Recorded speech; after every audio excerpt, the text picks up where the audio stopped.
नमस्कार दोस्तों, आज हम शुरू करने जा रहे हैं कक्षा 12वीं के जीव विज्ञान का पहला अध्याय, जीवों में जनन यानी कि रिप्रोडक्शन इन ऑर्गेनिजम्स।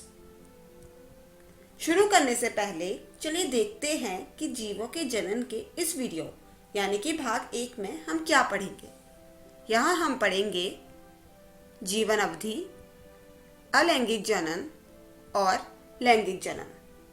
तो चलिए शुरुआत करते हैं। जीव के जन्म से उसकी प्राकृतिक मृत्यु का यह काल उसकी जीवन अवधि कहलाता है। जीवन अवधि जिसे हम लाइफ स्पैन भी कहते हैं, इसकी 4 अवस्थाएं होती हैं। पहली अवस्था है किशोर अवस्था। सभी जीव अपने जीवन में वृद्धि की एक निश्चित अवस्था एवं परिपक्वता तक पहुंचते हैं। इसके पश्चात ही जनन कर सकते हैं। वृद्धि का यह काल किशोर अवस्था कहलाता है। किशोर अवस्था की समाप्ति ही जनन अवस्था का आरंभ होता है। प्रजनन आयु की समाप्ति को ही जीर्णता या फिर वृद्धावस्था माना जाता है। शरीर में जीवन की अवधि के अंतिम चरण में सहवर्ती परिवर्तन होने लगते हैं, जैसे कि उपापचयों का मंद होना। वृद्धावस्था अंततः मृत्यु तक ले जाती है। हमारी धरती में जीवों में बेहद विविधता पाई जाती है, तो अलग अलग जीवों की जीवन अवधि भी अलग अलग होती है। यह 1 दिन से लेकर 500 साल भी हो सकती है।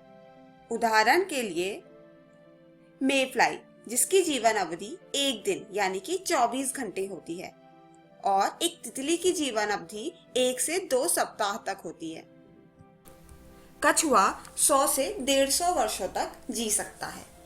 वहीं एक बरगद का पेड़ 250 वर्षों तक भी जीवित रहता है।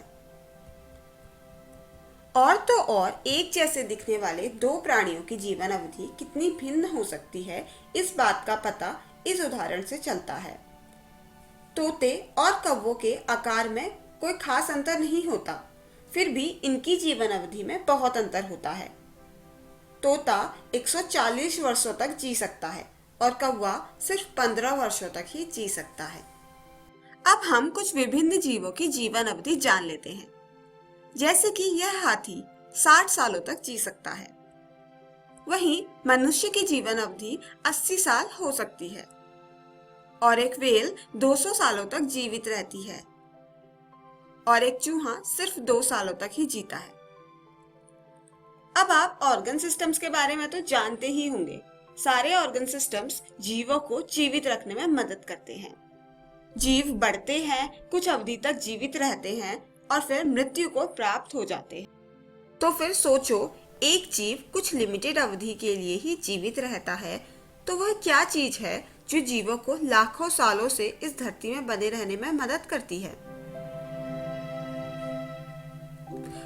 वह चीज है जनन यानी कि रिप्रोडक्शन। सभी जीव मरने से पहले अपनी स्पीशीज को आगे कंटिन्यू रखना चाहते हैं। वह ऐसा रिप्रोडक्शन की प्रोसेस से करते हैं। सरल भाषा में एक जीवित प्राणी से दूसरे जीवित प्राणी का बनना। जनन प्रक्रिया 2 प्रकार की होती है, अलैंगिक जनन और लैंगिक जनन।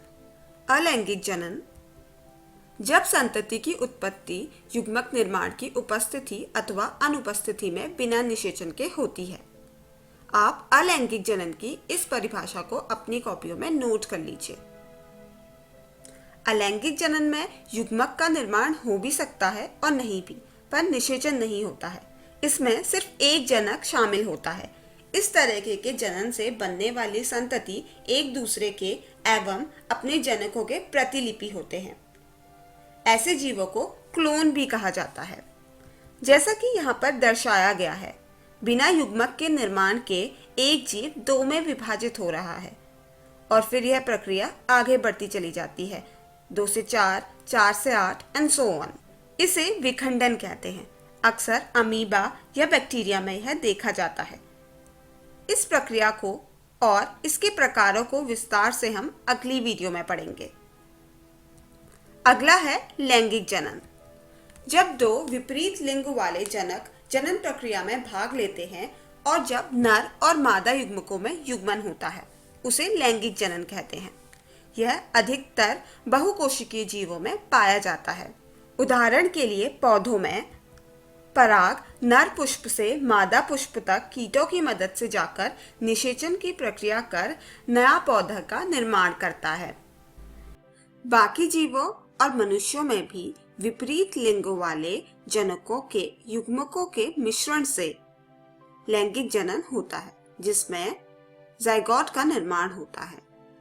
तो आज की वीडियो में हमने पढ़ा जीवन अवधि और जनन। अब आप घर जाकर अपनी जीव विज्ञान की पुस्तक से इन टॉपिक्स को फिर से ज़रूर पढ़ें। अगली वीडियो में हम पढ़ेंगे अलैंगिक जनन और उसके प्रकार। धन्यवाद।